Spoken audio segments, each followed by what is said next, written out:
In my journey of preparation for this series, in which we are discovering the answer to the question, what is agape love?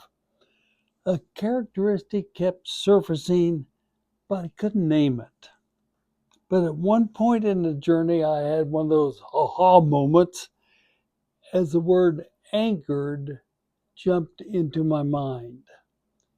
In Jesus' life and teachings, we see one who was anchored in his relationship with God.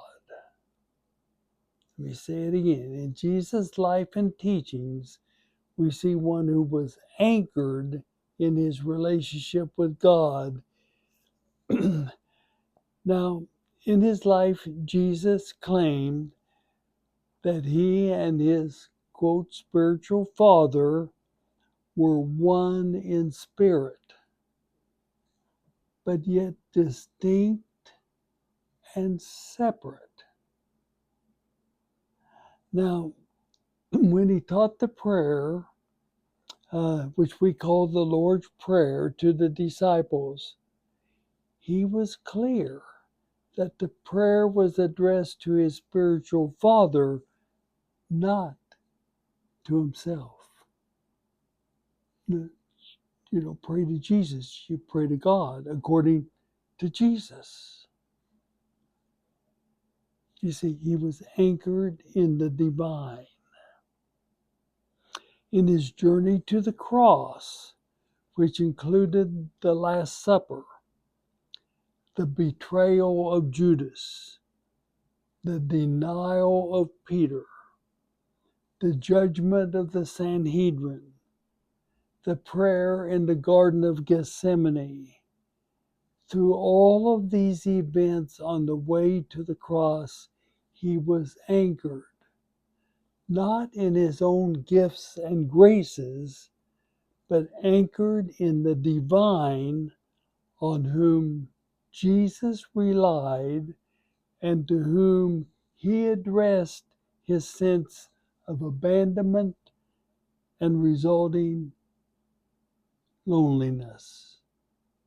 My God, why hast thou forsaken me? One in spirit, but separate and different. Now, my favorite story that I read recently again of Jesus, which revealed how he was anchored in the divine, is his parable in teaching the difference between a life that's built on sand and solid rock. Agape love is anchored in the solid rock of the divine. Matthew 7 sort of unpacks this.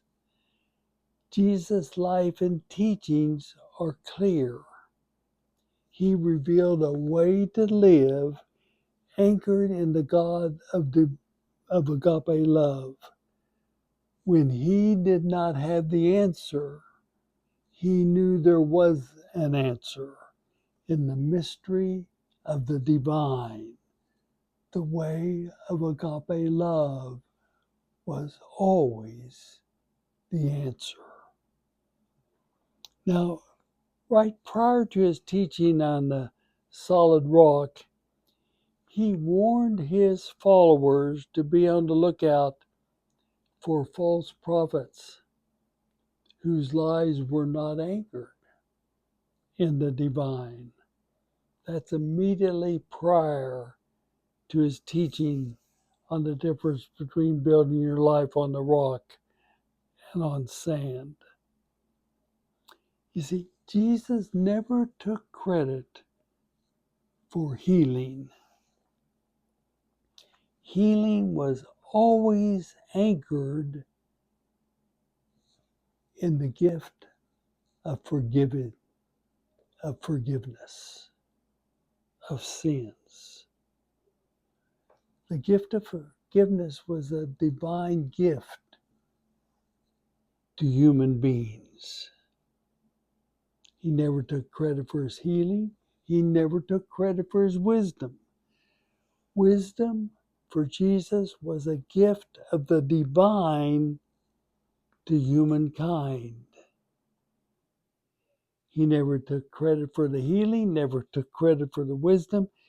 He never took credit for his strength to cope with antagonists and naysayers.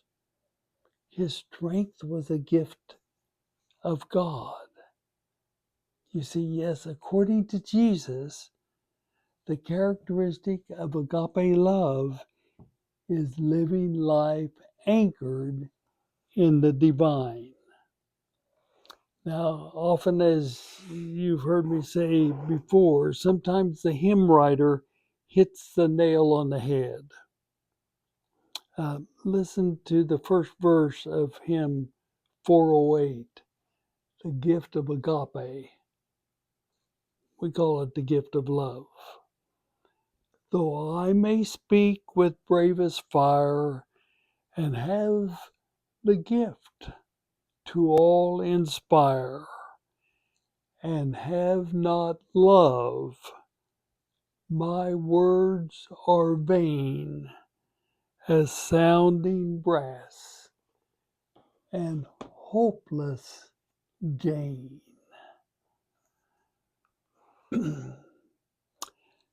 At a time in my life, I was in awe of one whose words were never vain, empty, or hopeless. For 20 years, I witnessed her presence melt down ruthless, angry wrath. I witnessed the powerful and elite listen to her calm words of peace and goodwill. I watched with whom she stood and those she engaged in conversation. When she was present, the group was different than when she was absent. In her 40s, the prime of life, she was diagnosed with terminal cancer. She just had a few months to live. I had the privilege during that time of my last visit with her. After our departing embrace, I was overwhelmed. The only way I can describe that experience was that I had experienced God. I had experienced agape love. She never asked what she could do. She only searched for what agape love, the presence of God, could do. Her life was absolutely anchored in the divine. When I was in her presence, I was in the presence of God. Whether it was a party, a meeting, a worship experience, a personal conversation, or a confrontation of opposing forces, when she was present, God was present because she was anchored always in the divine. My friend was a saint, which means set apart. Not because of her personality or her beauty, not because of her willingness to risk and her willingness to serve, not because she was a sensitive mother, an encouraging wife, and a friend of so many. She was a saint. She was set apart because she was anchored in the divine. The last verse of the hymn I referred to earlier reads, "Come, Spirit, come, our heart's control, our spirits long to be made whole. Let inward love, agape if you will, guide every deed. By this we worship and are freed. This is what it means to be anchored in the divine. Jesus, anchored in the divine, was always freed to love.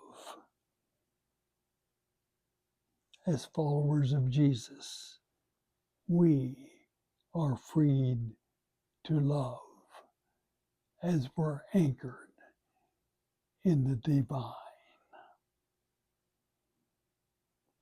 I just have one question that I think would be helpful for all of us to think about and visit with others.